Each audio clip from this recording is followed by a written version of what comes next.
Hello Sir Saraung. My name is Kaikho Kayana and I'm pursuing my graduation at Modern College Poromput Imphal East. As for my internal assessment, I would like to share my knowledge I've learned from the class during this pandemic. I would like to share about the process of gene cloning using recombinant DNA technology. First of all, let us know what gene cloning and what recombinant DNA technology is. Gene cloning. Gene cloning is the process in which a gene of interest is located and copied out of all the DNA extracted from an organism. And recombinant DNA technology can be defined as the changing of genes from an organism by using in vitro process. Now, let's talk about the process of gene cloning in rDNA technology. There is no single method of gene cloning, but it involves several steps as given. The first step is isolation of DNA. As you can see in the diagram, I've put some alphabets to make it more understandable about the steps. In the process of isolation, we need a donor cell extracted out from the cell by using cell lysing method, that is homogenization or centrifugation. Then the gene of interest is then isolated using probes and electrophoresis. The gene of interest is cut into fragments using restriction enzyme. After that we insert the target DNA to another DNA molecules that can be a plasmid or a bacteriophage. Heating favors the transformation. Once inside the host cell, the rDNA begins to multiply and form the desired product. After inserting the rDNA into a host cell, we identify transformant cells separately from the non-transformant cells. To easily understand which cell includes rDNA and which cell does not, we use the blue-white selection method in which the white colonies shows the cells which include rDNA and the blue colonies which doesn't include the rDNA cells. After that we amplify the rDNA cells to get multiple copies of the cell. Then, we multiply the cells to get clone, that is a population of genetically identical cells. This facilitates each of clones to possess multiple copies of rDNA. Hence, this is how the process is done.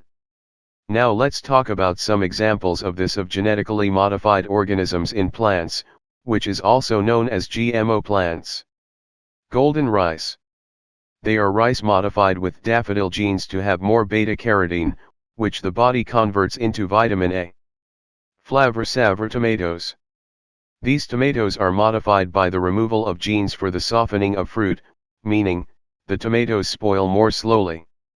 Bacillus thuringiensis cotton. Bacillus thuringiensis cotton are genetically modified pest-resistant plant cotton variety, which produces an insecticide to combat cotton bollworm. And lastly, Bacillus thuringiensis corn. Bacillus thuringiensis corn are modified with bacterial insecticide genes so that it produces insect toxins within its cells, protecting it from pest species. So these are some of the examples of genetically modified organisms in plants. Likewise, there are advantages and disadvantages too. Let's talk about some of them. Benefits of GMOs. Nutritional value of foods could be improved by introducing proteins, vitamins, or vaccines. Crops can be produced that lack known allergens.